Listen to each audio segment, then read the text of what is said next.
that time, in the words of people who lived in a nation without freedom, Autolycus wrote, remembering. None of it has meaning anymore, and only the memory of the agonies remains in me. But if I had to do it again, I'd offer this heart once more. The Hungarian spirit will never be crushed.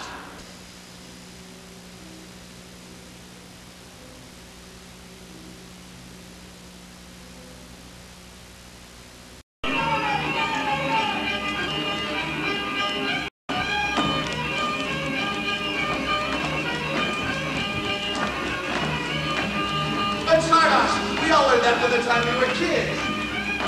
We took it at school. My parents taught me in our yard. We used to have contests to see who can get the fastest. The day after Easter, we'd see who could splash the most girls with perfume. I got real good. I could splash a girl at 20 paces on the run. Oh, the streets were real. Oh, I remember those days in Hungary. They never should have cut us off like they did, giving bits of us to Czechoslovakia, Yugoslavia, Romania. It's crazy. That's what we got from being on the losing side of 2 wars in the same century. We haven't won a war since 1456. We've always been the bastion of Western civilization. Defenders of the faith. Historic fighters for freedom. we treasure our short times of freedom and independence. Since 1241, we've been fighting or occupied by someone.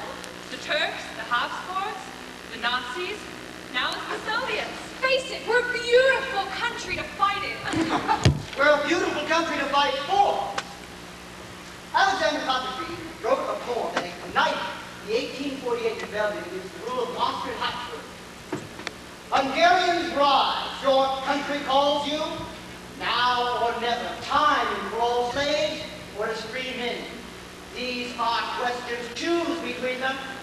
By the God of every Hungarian, do we swear? Do we swear? Do we swear? Do we swear? Do we swear? Do we swear?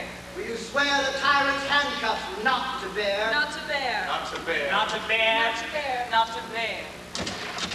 We lost that revolution too. My great-great-grandfather fought in the revolt of 1848. Do you see his beautiful eyes?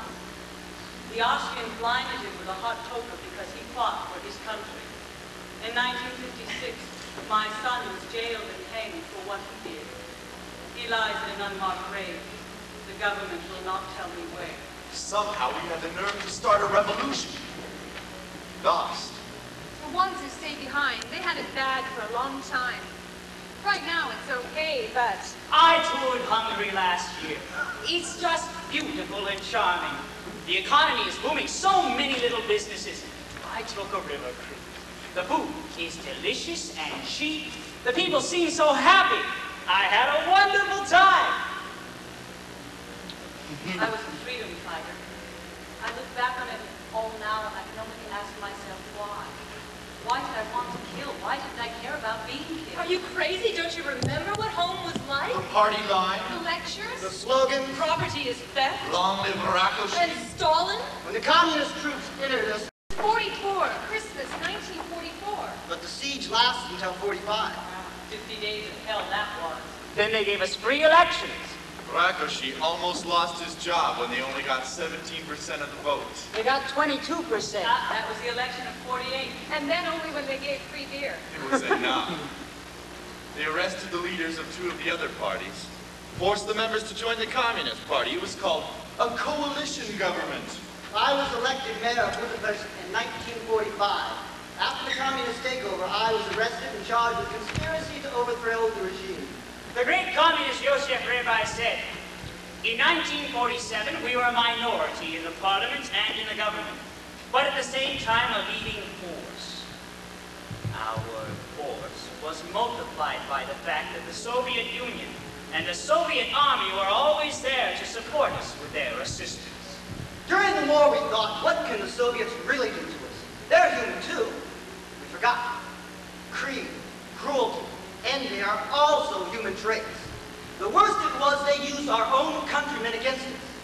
The ABO, the State Security Police. In the dictatorship of the proletariat, the people are able to take revenge on their oppressors. Those who sweat in the factories and on the farms have the opportunity to strike back. All who exploit the workers must be imprisoned and punished. The society must protect itself and be purged of the counter-revolutionaries. To implement these policies, Comrade Rákosi, leader of the Hungarian Communist Party, has established the AVO, following the guidelines Stalin set down for the KGB. The AVO spied, reported, tortured, imprisoned, kidnapped, and murdered countless thousands of their fellow countrymen. Bit by bit, they cut our lives away. We couldn't have a job. They gave the four of us one room in our own house. Then in the middle of the night, they came. You're coming with us! But I'm not dressed! You have no time. Hurry! We left in pajamas. We didn't see him again, ever. 9 years later, a man stopped by our house to tell us our father had died in the prison hospital in the bed next to his. They executed my husband shortly after he was arrested. I know. They sent me a bill to pay for it. When I was a boy, my father gave me a choice. Become a priest or join the army. Already I liked women too much to be celibate all my life, so I was an officer in the Hungarian army. I guess God thought I should suffer for my love of women, because when the Soviets arrested me and put me in prison for 7 years, I sure was missing them. In striving toward true communism, the dictatorship of the proletariat must root out all forms of exploitation. The wealthy landowners break the peasants' back. The factory owners, living in luxury, dealing out a miserly wage. The church, feeding pack to the working masses. In prison, I look forward to my trial, when I would have a chance to speak out. I planned my speech down to the finest points. During the torture, I clung to that thread. At my trial, I would tell them all. When I got there, I could barely see the judge, he was so far away. When they spoke, I couldn't understand a word they said. In prison, we put the drug, the truth syrup in their soup. And oh, they gobbled it up so they're pretty hungry. Prison was silent. I was blind in my cell, except for one window that let in the snow. I learned to know every sound in prison. I hear them give soup to everyone else. They made me wait for mine. I wouldn't give them the pleasure to hear me beg for it. There was this one lawyer guy. Thought he was so smart. Ha! You should have heard him pounding on the door, begging to tell us about his friends. After he... Spiders mending the silence. He sews up my shabby loneliness. Though I would not have seen you in the world here, I greet you, fellow of my loneliness. The first living thing I've seen for months. I can talk to you. Oh, look on me as a gigantic child. Believe I am prodigal. Suck my blood. What do I care? I know, oh, I know it is agony to be hungry. This is food to me, to be able to give myself to you. Slowly now they appear through the air, poison spiders with 2 legs. And when they bite me with the hate in their eyes or choke me in their iron snare, I let them. Spit all your poison on me. The weight of your fluid protects me. And the beauty in my heart grows toward the sun, even if I am trapped by the webs of stone.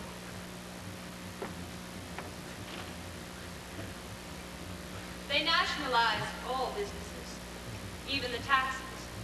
The AVO marched into our office and sent my husband home without his receipts. Property is theft, they kept saying. My husband, thank God, was able to escape the country. At my trial, I told them that if my husband stole from the people, then he must have stolen from me too, because I didn't know a thing about the business. I forced him and married a doctor. I did what I had to, for my children and me to survive. If I didn't renounce him absolutely, I would be considered his accomplice, and I would be deported. And you could be deported for anything. Reactionaries, exploiters, and parasites, they call them. We called them lawyers, businessmen, newspaper reporters, priests. Nuns, church deacons, singers in church choirs, and union organizers. Real trade unions dedicate themselves to the Communist Party, the only organization that can truly represent the working class. We must re-educate the citizens into the new man.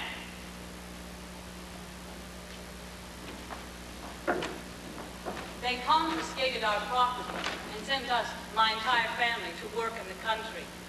We had to live in one room of this poor peasant's house. We had to share the dirt floor, the outdoor plumbing, and the work. Farm work, hoeing, cutting the hay, all day long at one of the cooperative farms. We worked next to people who used to own the land, and next to peasants who thought if only they did what the communists said, someday they would own the land. They were all angry because nobody owned the land. The work was very hard on my father. He'd been a music teacher in a military school. He'd never worked with his hands. In the hot sun, he would sweat, and his hands would bleed. But he never quit. He never stopped working, never showed them his feet. I welcome the communist return to power. I cheer. They promised so much. They brought order and discipline to our society. They brought equality. Anyone with more than 100 acres had to go. The land was given to us. I had land. Just a little land, 15 acres. But land. Then anyone with more than 40 acres had to donate it to the state. Then came the co-op and central planning. If you didn't do what they said, there were taxes and fines. So what? I had land. I couldn't do anything with it. I met this communist woman at a youth camp. I don't know why, but she took a liking to me. When we got back to Budapest, she invited me to come and visit at her house.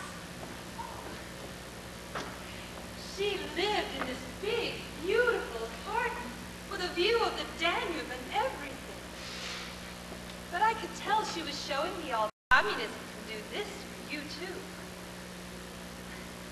The whole time I was there, I just kept thinking, how come she, a single woman, has got all this space, and my mother, brother, and I are packed into a single room of an apartment that has been cut up for 5 families? And the walls were so thin. I was always afraid of talking in my sleep. What if my neighbor heard and reported me? My father never understood. He was a good Hungarian peasant. He couldn't keep his mouth shut. He'd invite his friends over and they'd listen to Radio Free Europe and have these huge arguments. One day the ABO took him in. I was the only one home when he got back. My father was frightened. He was afraid. They told him he didn't stop. They'd kill all of us. Well, he couldn't stop, and the worry killed him.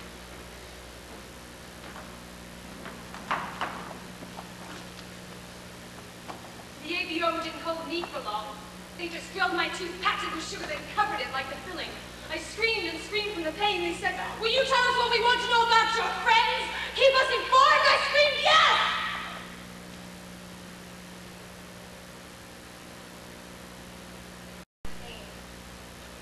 Anyone could report you, turn you in. My boyfriend and I, and our best friends, used to get together every Friday night to tell jokes, talk about the week, and listen to Radio Free Europe.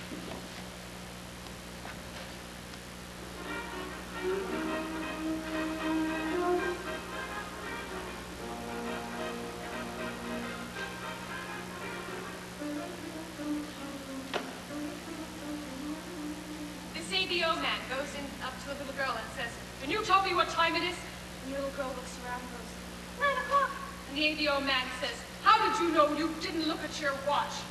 And the little girl says, but everyone's pulling their shades to listen to the Voice of America. It must be 9 o'clock. If my 4-year-old nephew even hears you say Voice of America or Radio Free Europe, he goes, shh, someone might report you. I took my niece to her first play last night. Oh, it was so bad. Your typical comedy. Boy meets girl. Ah. Girl meets traffic. Oh. They all fall in love and vow to live for the state and the over-fulfillment of the 5-year plan. The typical socialist realism at its best. I'll never go again. You want opera tickets, you gotta buy theater tickets. I'll buy, but I won't go. I'll do anything to go to the opera. They haven't found a way to put Soviet propaganda into Wagner yet. Look at this, leather shoes for $5. Impossible. Oh, be careful of Mr. Sears' catalog. I have to get back to my mother one piece. It's just Western propaganda. That's why the government banned them. Let me see. Wouldn't it be nice to be in the West? According to the Austrian peace treaty, the Russian troops have to leave in 90 days. Maybe The Russians are never leaving. We're part of the Warsaw Pact. But have you been reading the papers lately? The communists are arguing among themselves and holding public debates. Maybe they'll argue themselves sick. I went. The loudspeakers are so bad you can't understand a thing they say. I listen. I can't believe they're saying it out loud in front of me. One night, I was cleaning up afterwards, and I found this little notebook with everything the four of us had said, written down word for word. Everything we'd said for weeks on Friday night, and I couldn't tell who it belonged to. The next morning, Found a book. Give it to me.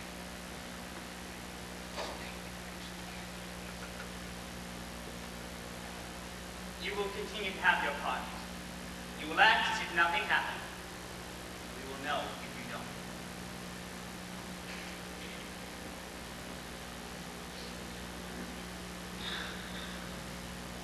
I couldn't trust anyone. To create a new society, all we have to do is take away the influence of the older generation, and the new generation will see how right we are. To change an entire society, an entire world, to change the nature of man is a difficult task and requires difficult lessons.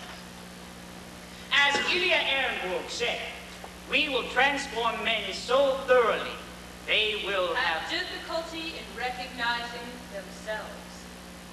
As a teacher, I of course had to be re-educated. I had to go back to school in the evenings, after teaching all day, for 4 more years to learn Russian. My husband couldn't find a job. We had very little food, a tiny apartment and 3 small children to raise. After 3 months, my hair turned completely white and began to fall out. Ehrenburg was right. I didn't recognize myself. In school, we had 3 hours of Marxism a day. One class was called Marxism-Leninism, the other class was called Political Economics, and the third was called Biology. You didn't have to learn the facts, just the Marxist interpretation. As a father, I looked on my son in his little red necktie, growing up as a young pioneer. And I wondered, how can I tell him it's all lies? They're always asking questions to get you or your family in trouble. We learned to lie quick. A teacher demanded to search my bag. I said no. So they expelled me 2 weeks before graduation. No diploma, no way of getting one. It didn't matter. I went to the university anyway. I wanted to be a doctor. I got the highest scores in the district, but my parents weren't communists, factory workers, or peasants. So they wouldn't let me into the university. I went to work in a factory. Didn't make much difference what I did. I worked in a factory too. My father was a peasant, so they liked me, but I didn't like them so much. They were always telling me what to do. I wouldn't do anything for them I didn't have to. Of course, I didn't do anything to make them think badly of me either. Like when they said we had to go door to door telling people how good the party was on our day off. I didn't want to do that. So I enrolled in school. That way I could say, sorry, I can't do anything else. I have to go to school and study. And I did too, like crazy. At least I didn't have to do what they said. It's here! The age of monsters! A braid of war. History's back to a time without man. Steel-hosed giants swing and shuffle and snout through dust, their half-tracks flatten. You want to talk about law to iron plate? Better shut up. Get down and walk on your eyes. What you call good has a face like shame. Words and conscience and promises. It'd be better to call everything off. Learn to forget your pride that you're a man. Be tricky, get wise. Maybe a pack of lizards or a herd of sheep will have room and let you in. laugh at us who have fallen in the streets, and already every will shall have willed in vain. It's here, The age of monsters! afraid of dwarf. History's back to a time without man. When a girl raced into our class and told us Stalin was dead, we danced on the desk. The teachers couldn't stop us. A girl in our class cried. She was the leader of the Young Pioneers, and I guess she believed Stalin was the god they said he was. At work, I said I wanted to put out our black flag for Stalin. Someone else would go if I didn't, I said. With special permission, they let me go. I put out our black flag for Stalin. A glorious day. In my small town, we didn't have a statue of Stalin, so they made us walk past a picture of it. Flowers were around it, and they draped it in black flags just like a coffin. We had to be so serious and sad. I couldn't help giggling behind my face. At Fox Prison, Stalin's death made me feel as if a huge rock had been lifted off my shoulders. When we heard the big trucks pull into the prison yard, we thought the thaw had finally come. Instead, we heard hammering. We all stretched our necks up to try to look out the window, but all I could see was a small patch of blue sky. The hammering came closer, and suddenly, my patch of blue sky disappeared, covered by a piece of tin. Blows of the hammer struck right at my heart. Only this much light was left from our life. The sky full of stars, a fistful of sun. We waited for this day after day from the depths of dim walls, every evening, every afternoon. But they stole that too, our handful of sun. They walled up every window tight with tin. 10 of us lie smothered in a narrow hole. Our 10 mouths starved for air, gaping mute as the fish driven to the shore. We lacked the heart to breathe in along with distinct life-giving air. We walled up every window tight with tin. At London dances in their silken dresses, girls are gliding over the beautiful floors. The gentle down of their beautiful hair glows in the graceful arcs of antique furniture. The West is dancing. They sold us then. They walled up every window tight with tin.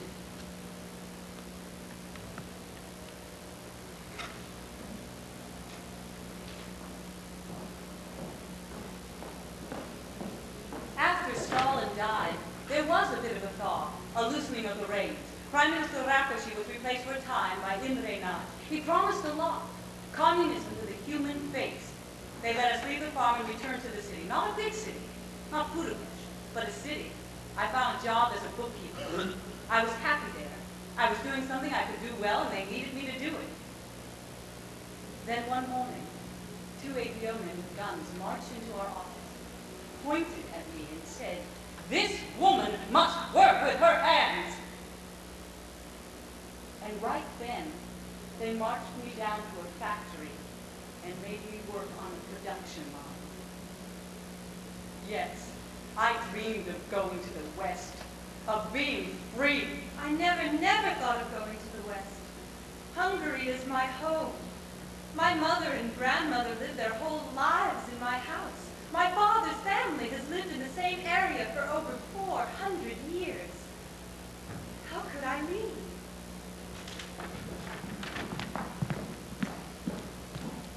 I was no communist, but they drafted me into the army from my village. They sent me to be a border guard. There I was, guarding the border against my own people. We had orders to shoot, to kill. People would try to run across. When they got to the barbed wire, they had to slow down. We always got them there. We had to. And they wouldn't let us bury them. We had to leave them there, hanging on the barbed wire. It made me sick. When the Austrian peace treaty was signed in '55, they took down the barbed wire to show that no one wanted to leave. By then you couldn't get within 30 kilometers of the border.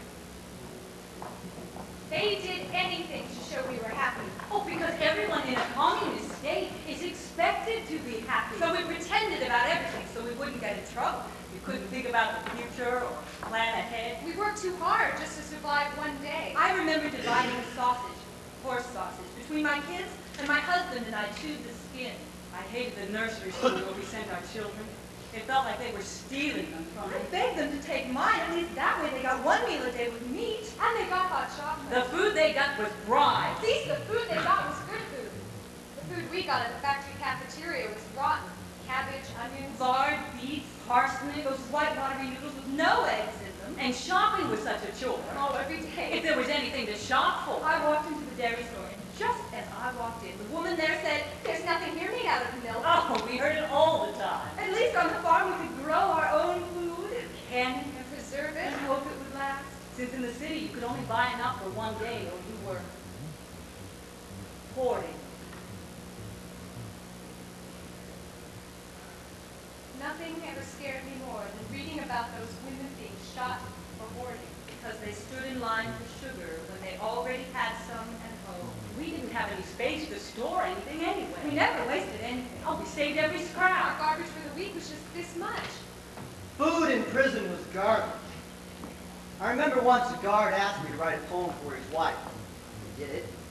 And after that, he tried to help us in ways he could. Extra food here and there. Small scraps of paper smuggled in the bread. Finally, I could put down on paper the poems I'd written in my head. And once, he brought us 20 fresh cherries. God, they were so good. One of us got 20 cherries, and his heart was light. He started to pass them. As though his pulse felt the freedom and love. Shut away for 10 years, he passed them. So not one of his treasures got lost. As they wound along prisoner to prisoner, we drank them with thirsty eyes. And on, as though some password had been announced in fruit, for the cell was flowering with cherries. Our hearts were fuller than when Christ, standing at the lake's edge, passed loaves and fishes to the hungry hand to hand. He walked among us on a road of cherries.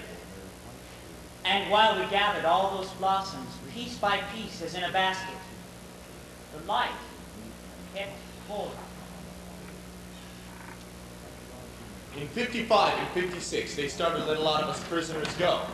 When they let me out of prison, they gave me false records of everything I was supposed to be doing while I was in prison. Then they denied the prison even existed. But people were talking. There was change in the air. In the factory, we had discussions, not lectures for a change. Poland was making the news with their anti-Soviet stance, replacing Soviet-trained leaders with nationalist communists. Hungary rushed to show their solidarity. On October 22nd, 1956, I arrived in Budapest for a tour of the factories. That night, I went to visit a friend of mine at the university. We all went with him to a meeting at the Technical University, I think it was. Anyway, we went into this large room filled with people, I'd say 300 or more. And Imre Nagy was talking. I thought he was in prison or dead. They were arguing about these 16 points. Demands of the government. I couldn't believe it. Freedom of the press. Removal of Soviet troops. Elections, demonstrations. All the students from my school marched. Arm in a line we went, singing the Marseillaise. Oh, there were so many of us there. It felt good to be together, letting them know how we really felt. We had to go back to the bus. We had a vote whether to go tour more factories or go to the rally at Patrick's statue. The rally won. Communists were just scared. They wouldn't go. The rest of us ran there. We packed the square, and more people kept coming. They read the 16 points. It was like a fair. The foreign students came under their own flags, Czech, Korean, Polish, Vietnamese. There's an army barracks on one side of the square. The soldiers watched and cheered us. It was exciting being there. Then I saw some soldiers take the Hungarian flag and tear out the communist hammer and sickle. We couldn't stop. We decided to go to the Parliament. We carried that flag with the damn hammer and sickle cut out. We carried our flag to the Parliament! To the Parliament! To read our demands to them, to get knowledge. He'd help us. There were people everywhere, from one end of the chain bridge to the other. We stopped streetcars, everyone joined us. When we got to the Parliament, the square was filled. We all waited for him to speak. And when he did, we couldn't hear a thing. Found some pictures of that murdering party secretary Rakshi and burned them. We had to go back to the bus as we were leaving the city. We saw Stalin's statue. It had been torn down. I spit on its head. Yes! We went to the radio station. We wanted to read the 16 points to the rest of the nation, but they wouldn't let us. They sent a tank with Hungarian soldiers. One of them said, They just sent for us. They didn't tell us we had to do anything. I won't shoot my own people. Hurrah! Then they let a delegation inside. We all waited. But nothing happened. We knew they'd been arrested. They tried to arrest all of us.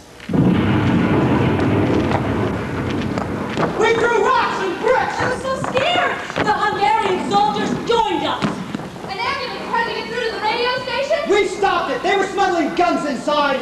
We took those guns. We were ready. Ready to fight the AVO? And the whole Soviet Union!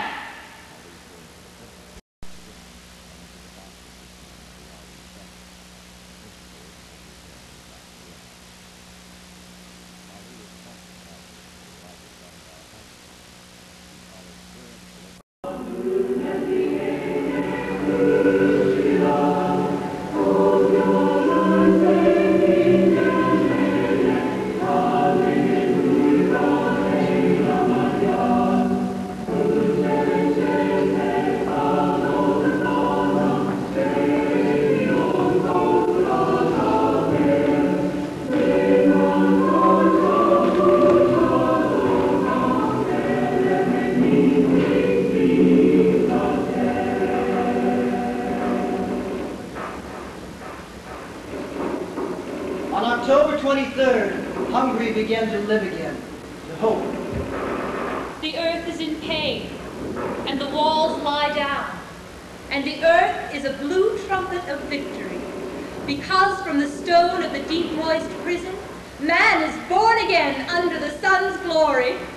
Our wrinkled bodies grow supple with new sense. Our drained faces burn in the sunlight.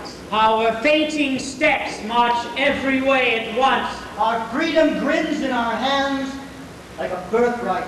Our hearts rise out of darkness, open. The purple flower clambers out of the earth. Out of dark slavery, our light is ripening. Weaponless, the conquerors come forth. Nata became premier again that night. The AVO hid in their buildings. The Soviet tanks came looking for us. The insurgents were an invisible enemy to the tanks. Amnesty was offered to all misled youth, students, and members of the armed forces who surrendered. The party called on the workers to protect their factories and machines. We heard about their amnesty. We didn't believe them. It was a trap. We defended the factories against them. We took guns to help us, to help each other. We formed workers' councils at the factories. We were in control. The Workers' Council decided to maintain emergency services only. Water, electricity, telephone. After a day or two, we went again to the Parliament. The Russian soldiers gave us a ride there on their tanks. We weren't making any trouble. We were laughing. A little girl put wilted flowers on a tank. The Russian tank commander smiled at her. I wasn't doing anything. I just came to watch. I wanted to see with my own eyes. A tank commander told us they were getting nudged. We should wait. Then, someone was shooting at us from the rooftops. There's no place to go. The blood was all over. People on top of other people trying to run, trying to get away, bleeding. We could do nothing. The tanks swung their turrets back and forth. I didn't want to fight, but a Russian soldier shoved a gun in my hands. I saw an AVO, his uniform in a window. He was shooting at us. I shot to kill. They were slaughtering us. That's when the fighting really started. My son was 13. He told me, I'm fighting for freedom, your freedom and mine. I was so scared and so confused. I stayed in my cell with my ear glued to the radio, hoping. I hoped and prayed. Well then, the Communists and the Soviets, I would do nothing. For us, I volunteered. I didn't do much. I just went and patrolled the streets. My son would go to fight just like he went to school. Then he would come home, play outside, talk, eat, sleep, and go to fight again. And we would sit by the radio, listening to the Voice of America and Radio Free Europe, playing cards, knitting, praying. The AVO, they were the ones who made our life miserable. They hated them and the Soviet machine guns and tanks that kept them in power. I was patrolling with a friend in Republic Square. Another guy went over to check up the boarded-up cinema building across from AVO headquarters. The AVO shot it. That's when the fight for the AVO headquarters really began. They didn't want us in that building. We made holes in the cellar walls, so us kids could run out of the city without being seen. We dropped Molotov cocktails on the tanks from my aunt's third-floor apartment window. It didn't do much good, but it sure was fun. My grandmother and I made those cocktails. We put soup bowls on the roads upside down because they looked like mines. That way the tanks would go where we wanted them to. We stopped the tanks by throwing wet bed sheets over the driver's window. When they opened the hatch, we shot them or tossed in Molotov cocktails.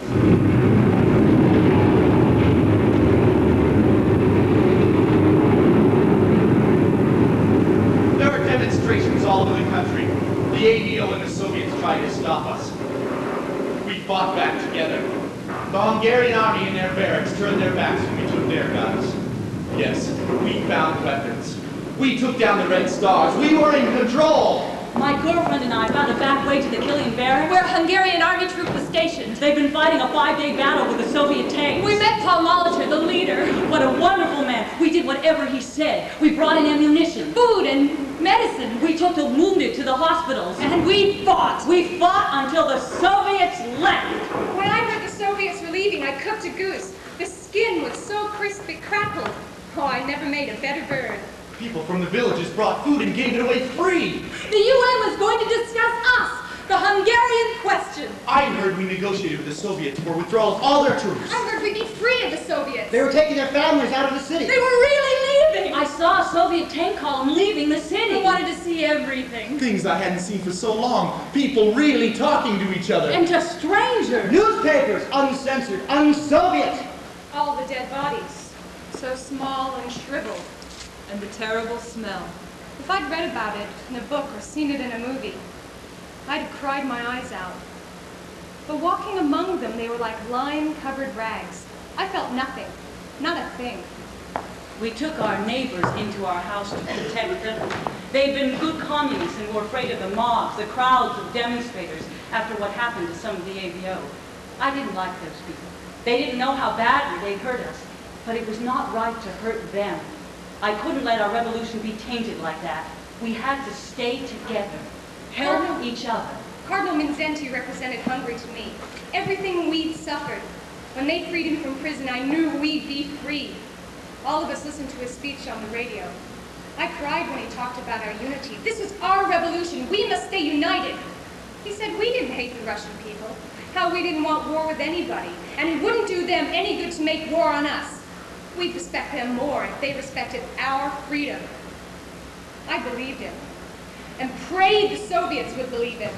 By October 30th, Imre Nagy was given complete control of the government by his predecessors and was able to announce a cabinet composed of ministers from 3 different parties. I was released from prison and 2 weeks later again elected mayor of Budapest. It was hard for us to trust the government led by a communist, even a moderate nationalist like Nagy. But we decided that only by standing together and maintaining strict neutrality could we avoid a Soviet military invasion. I knew that Western self-interest did Hungary.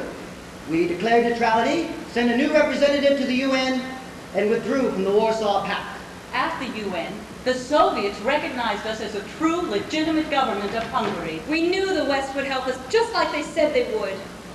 E. Cummings wrote, "Our voice with a smile of democracy announces night and day. All born of the peoples that want to be free just trust in the USA. Suddenly uprose Hungary and she gave a terrible cry. No slaves on life shall murder me, for I will freely die."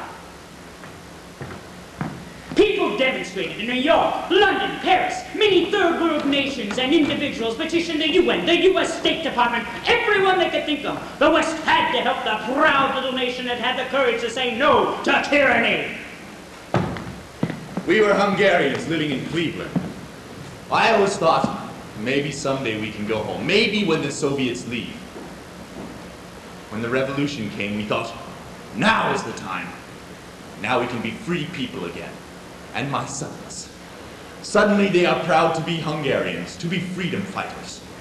We organized and made plans and waited for the call from Washington to fight for our country, with our countrymen, for our own freedom, to free Hungary. In America, we waited for the call to go home. I walked from one end of Budapest to the other. Freedom was in the air. I could taste it. I could smell it. A poem I'd written in prison, I heard a girl recite it on the street. We gorge our starving guts full on a delicate taste of pastries from Paris shops. Above the neon lights, you can hear the terror's silence creep, and you will never again see dawn if you let them. They will wall up every window tight with tin. Attention, attention. This is Free Conscious Radio with a test. This is Imre Nagy, Chairman of the Council of Ministers of the Hungarian People's Republic speaking. In the early hours of the morning, Soviet troops have started an attack against the Hungarian capital with the apparent purpose of overthrowing the local democratic governments of the country. Our troops are engaged in battle with the Soviet force. The government is in its place. This is my message to the Hungarian people and to the whole world.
Question, then adjourned until Monday morning.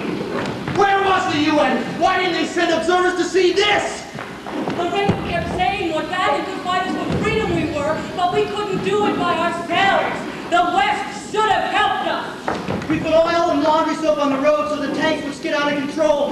But there were so many of them, so many, they just kept coming. We didn't have a chance.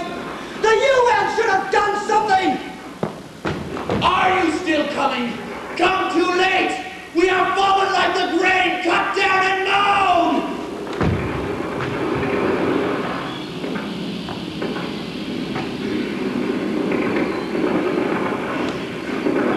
I was barely a teenager in the U.S. I saw pictures of the Hungarian Revolution on television. I remember for the first time in my life thinking my government Might be wrong. We had to walk a very fine line on the overseas radio. Of course, we were all very excited when the uprising first started. But we couldn't say anything that would commit us. Because Washington just didn't know what to do. This was not a planned revolution. We had no set policies for this kind of event. And our information was very sketchy. Yet, we wanted to encourage the people to help in any way we could. But, well, we just had to play it by ear. They told us over and over again, one crack in the iron wall and the whole thing would come tumbling down. Well, we made that crack. Europe smells blood, proposes commissions. Europe in nausea. Makes demonstrations. Europe in short does nothing. But pass resolutions. Our goal then were Bottles of gasoline. Skip. Tie them to your skip ropes and leave them at the tanks.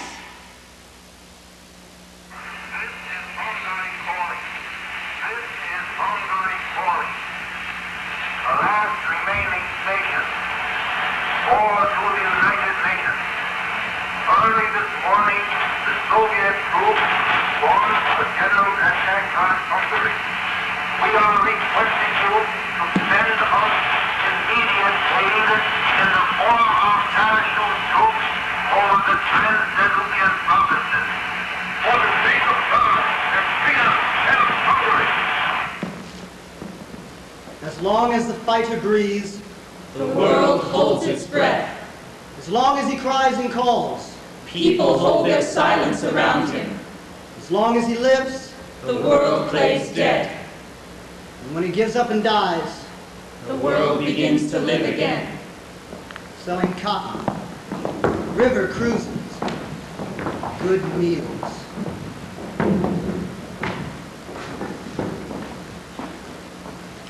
On the night of November 3rd, there was a meeting of workers from every county in Budapest. I was the elected representative from my factory. I was so proud of him when he went. So many people hung back, waiting to see what would happen. My own parents were too afraid. For the uprising to work, we all had to be involved. I was one of 150 delegates at that meeting. The Soviets were waiting for us. The doors shut, and they opened fire. I was shot in the leg. I was one of 3 that got out. The rest were dead. Then they were knocking at our door. 4 Hungarians and 10 Russian soldiers demanding to know where my husband was. I told them he was in Budapest. Oh, they yelled and screamed at me, saying I must know where he was. But I didn't. My mother stopped them from hitting me. She told them he was at our cottage by the lake. She thought he was in Budapest. He wasn't. They arrested me at the cottage and dragged me to the police station. I ran to his factory, begging them to help. 1,600 people marched to the police station, demanding his release. They let him go. The revolution was over. But all of those people came to help us. That night, the chief of police, a friend of our family, came by our apartment. He said, "Leave, there will be a hanging." We left that morning. Much later, I found out my boss was hanged instead of me. They had to blame someone. I didn't do anything during the uprising, not even pass out leaflets. I was just a kid in the Hungarian army, too far away and scared to do any fighting. We stayed in our barracks without any radio. We didn't even know anything had happened until they took us out to the country to bury the dead. All of the bodies in that field wore Russian uniforms. These were the only foreign soldiers to fight for us. The troops of our enemies fought on our side. Soviet tanks were in every corner. Their troops were everywhere. They would surround a neighborhood or an apartment building and arrest all the men. I remember. I was only 3. We hid in the cellar. I looked out the cellar door at the wrong moment. 2 Soviet soldiers pointed their guns at me. I knew I was dead. Everything went into slow motion. I saw one of them cock his gun, be ready to squeeze the trigger, and then he laughed at me. My labor pains came after the Soviets had crushed our hopes for freedom. My husband and I had to run 12 blocks to the hospital, through the dead bodies and under the huge tank guns. When we got there, the hospital had nothing. No sheets, no blankets, nightgowns, or baby clothes. They'd all been used for bandages. The windows were broken. The workmen were fixing them while 3 of us were giving birth. The air was icy. It was November. I lay on that bed with my coat and scarf on, the labor pains coming so hard I wanted to die. I could only think, what good is giving birth? There's nothing worth living for.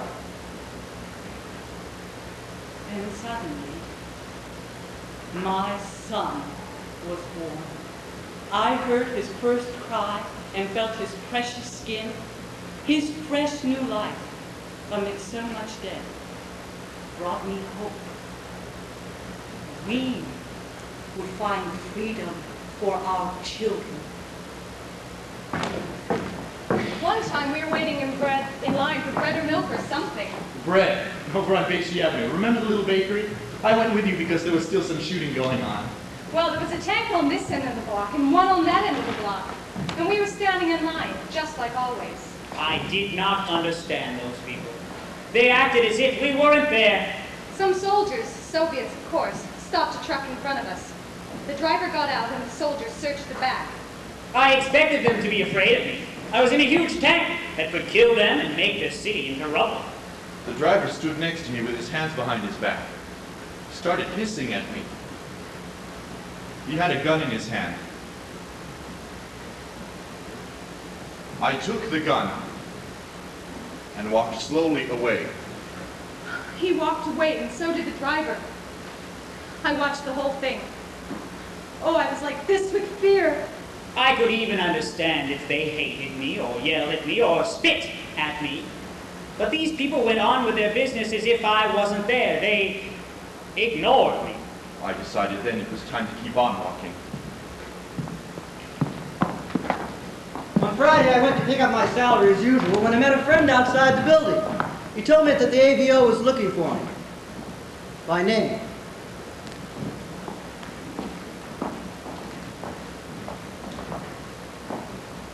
My father came home from work while the general strike was still on. He said he and his friend were going to escape. My brother and I hid in the closet to listen to the fight.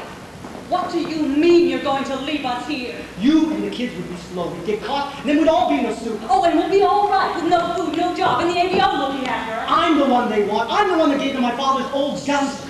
The children were here. As if we didn't know already. We even knew where he kept them, under the coal in the cellar. But why now? I don't need to tell you that.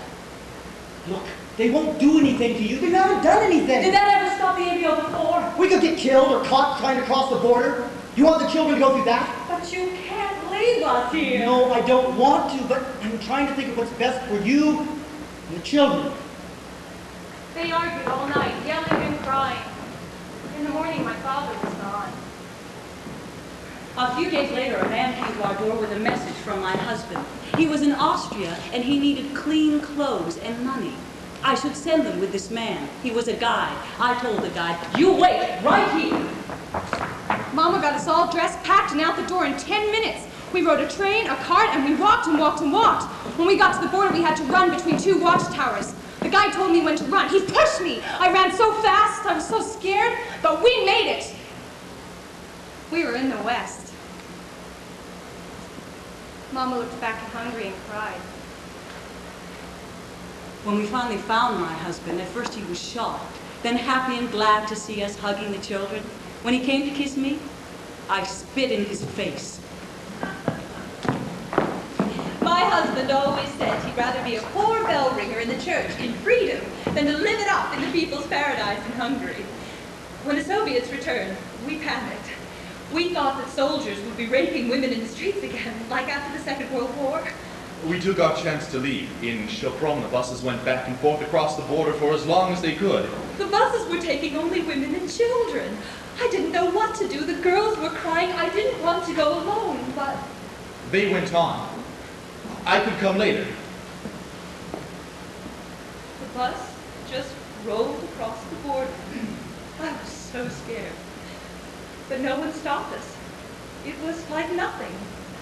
Suddenly, we were in Vienna, with so many people helping, and so many people crossing the border. But not my husband. He did not come. I had time to think. If I left Hungary, I could never be me again. I'm an old teacher of Hungarian literature. I have no other language, no other skills. In the West, I would be a nobody, a burden. I couldn't stay in the West without my husband. So the girls and I went back. After all, we didn't do anything during the uprising. Just hoped. We were captured 3 times trying to escape. We kept trying. We weren't going to raise our children to live the way we did before. Our 4-year-old walked, our 2-year-old rode on our shoulders, and our baby we carried in a basket. He was only 10 days old. Once, we passed the baby frozen to death in a basket just like ours. On the border, we arrested truckloads of people. We arrested entire families sinking in the swamps. And we got one guy who swam the river 3 times the wrong way. We took over a Red Cross station, and the ones trying to escape would just walk right in. When the building was full, we made them sit in lines outside. God, it was cold. We had to shoot if anyone moved. There were so many of them, and so few of us. We gave everything we had to bribe the border guards.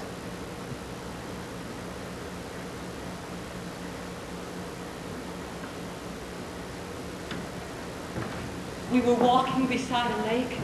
The mud was sucking at my shoes. I was tired and weak, kept falling, and all the stories I heard kept racing through my mind. I knew we'd be captured again. But then I swear, I felt the Holy Family right there beside us, guiding us through the mud and racing across the sands of no man's land. That time, with God's help, we made it across the border. We came to the West with 3 children, 6 diapers, the muddy clothes on our backs, and joy in our hearts. 12 of us, boys and girls, crossed the border together. We walked up to the first house we saw in the middle of the night and sang the Hungarian national anthem. They put us on a warm train. Our clothes were so dirty we wouldn't sit on the clean seats. Our clothes were so filthy they burnt them. There's so much food in Austria. Oranges. Yellow cheese. Chocolate. The stores were so full. I just looked and looked and looked. Everything they said about the West was true. We had to wait forever in the camps. There were still World War II refugees in our camp. I wanted to start my new life. Some of us got taken into sponsors' homes. They would line us up, then a sponsor would come pick us. I felt like a horse on the auction block the way they looked at me. I just waited for them to check my teeth. You had to tell the Red Cross where you wanted to go. I started learning English right away. I wanted to go to England, Canada, or the USA. Oh, I just put down any capitalist country. We had nothing, not even the clothes on our backs were our own. People from other countries just wanted to give, give, give. Some of the women and children went to the New World by airplane. The rest of us had to wait. I was separated from my fiancée that way. I never saw her again. After I left, my mother decided to leave too, with my little brothers and sisters. It was a miracle we found each other again in Austria. Now, I was the oldest. I felt responsible. We went by airplane to Camp Kilmer, New Jersey, and there they said we would have to go different places. I didn't want that. This was my only family. We must be together. So I got married to a man I knew 3 days. I was one of 6 brides that day. But my family could stay together. We could start our new life because we had a man to be head of the household. It all happened so fast. We went on a ship that was big, but I mean big. 5 stories high, and down below they still had freight and luggage. And the ship was full with boys, freedom fighters, a whole university. Oh, the Shopton School of Forestry. They all escaped. When the dean found out how many of us left the country, he asked the Austrian authorities to collect us all in one place. Now we were all together. Faculty, students, faculty wives, children, all going to the University of British Columbia. I prayed there'd be no Indian attacks. I stood by the railing and looked back as we left the shores of Europe. Our home for the new world. I was glad to leave the old world. There was nothing for me there. I hoped our children would not be afraid in this new world. They would grow free. After being seasick the whole way, we finally arrived. And the new world was so different. America was not all skyscrapers. Outside downtown there were houses made of wood. Not stone, wood. I thought they looked awful flimsy. And it was cold. The Red Cross gave us warm hats and earmuffs after somebody's ears froze. And they gave us bags with little toiletries in them. Oh, I was so grateful for the soap, the comb, the pins to comb my hair, the toothbrush and toothpaste. For years, we used the same brands because we didn't know any different. If we needed to buy soap, it was Palmolive. And toothpaste. Colgate. I mean, who knew the real word for soap? Language was terrible. I was used to being able to talk like an adult. Now I couldn't even talk like a child. It was like suddenly being struck deaf, dumb, and illiterate. I was the interpreter for my group. I knew 8 English words. Then we moved to a town where there were no Hungarians. I was at home all day with 2 and, after 9 months, 3 small children. How was I supposed to learn English or make friends? All I could do was smile and nod.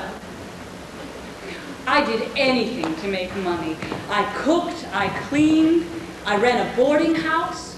The Shopton School of Forestry became part of the University of British Columbia, so we could all go together to school still. And I picked strawberries. We had to pay for nothing in Hungary. Here we had to pay for tuition, room, board, books, everything. I painted houses, I got a paper route, I washed cars, all the time, learning the language. I sewed dresses. In the summers, they gave us the job of mapping the unmapped forests of British Columbia. These are not the forests of home. In British Columbia, those would be called parks. Oh, and I chopped wood. These forests are woods of virgin trees. Trees 600 years old. We walked through all of them. They paved our way for 5 years. The white spots on the maps of British Columbia were filled in by us. They got me a job cooking and cleaning. In Hungary, I had a cleaning woman. In America, I am the cleaning woman. Well, you don't need language to clean. My sponsors got me a job being a draftsman. I was a draftsman in Hungary. I became a draftsman in America. Numbers and drawings were still the same. I didn't need to know the language. My first day at work. Well, hi there. You must be that new Hungarian fellow they sent over. I can't remember your name, but my name's Fred. Good afternoon. I'm the new Hungarian guy they sent over. I don't speak English. My name is Fred. I don't speak English. My name is Fred. Fred. Fred. Fred. Fred. And what's your name? I don't speak English. I was Your told to name. talk just... Your name. Fred. Fred. Fred. Tibor. Tibor. Tibor. Well, glad to meet you. You'll be working right here in this section. Where will I be working? Over there is the Do you restroom. have any place I could wash my hands? And if you have any questions about your pay stub, just ask Zelda down the hall over there. Look, is there anyone here who speaks Hungarian? Now you'll be working with Rob and Greg and Mike. They speak Hungarian? They don't look Hungarian. This is your desk. This is your desk, where you'll be working. Desk. Desk. Desk. Desk. Yeah. Tibor's desk. Tibor's desk. Tibor's desk. desk. Well, where are your tools? Where are my tools? Where are your tools? Where are my tools? Your tools. Where are your tools? Right, yelling makes it a lot clearer. Your T-square. Tibor. Your T-square. Yeah, we're gonna need that. And your compass. And that. And your rulers. Bring it all. And your pencils. Yeah. Where are they? Wow. Where are your tools? Thank you. No.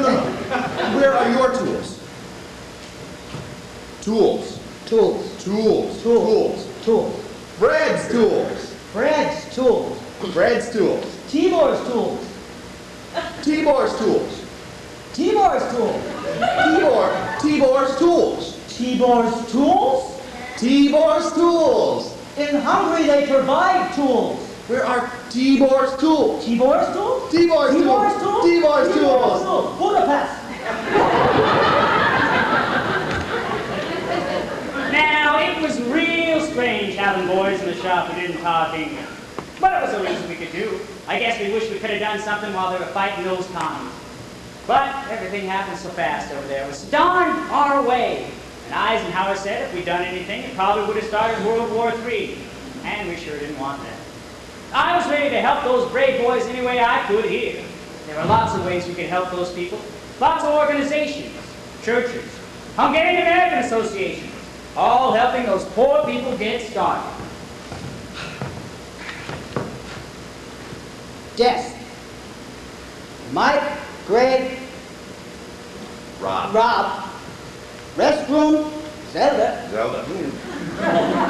Tools, Fred, boss. Lunch.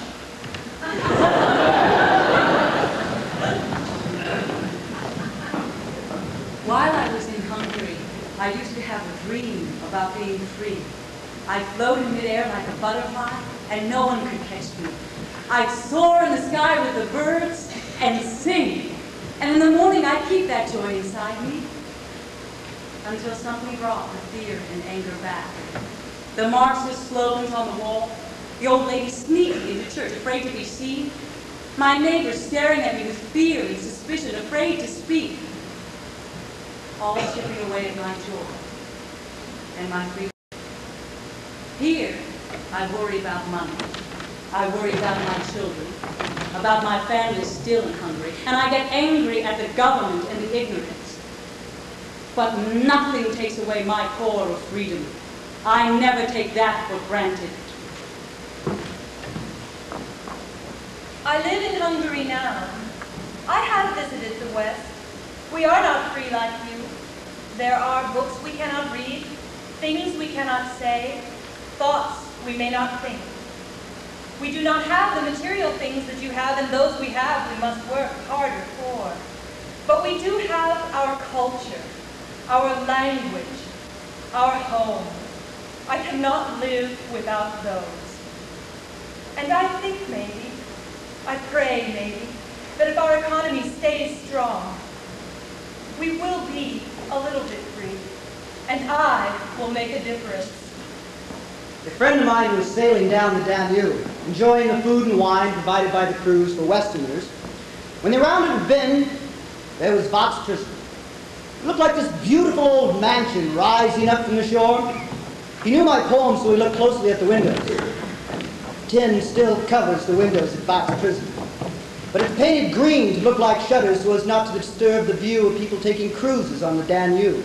I remember Hungary. We had the nerve. Fighting for freedom, yours and mine. See his beautiful eyes? We haven't won a war since. I'd offer this heart once My more. husband and I choose the ski. I won't shoot my own people. Racing across the sands of no man's land. Become a priest or join the army. He lies in an unmarked grave. I scream from the pain. Poison spiders with 2 legs. Let the radios howl hoarse about freedom and the rights of men. It is here I am walled in, with a million more feeling the lash of Moscow's whip. From Vox to Peking, hear the prisoners moan. One of us got 20 cherries. If we are not careful throughout the world, Looked back at Hungary and cried. they will wall up every window tight with tin.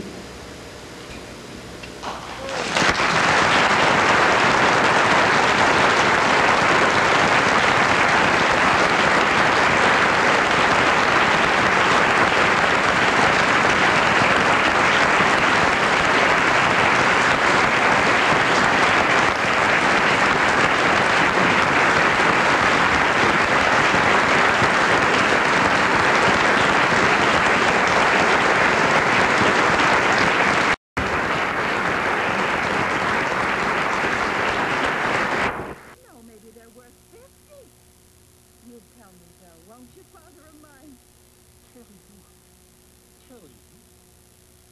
Really, Mother,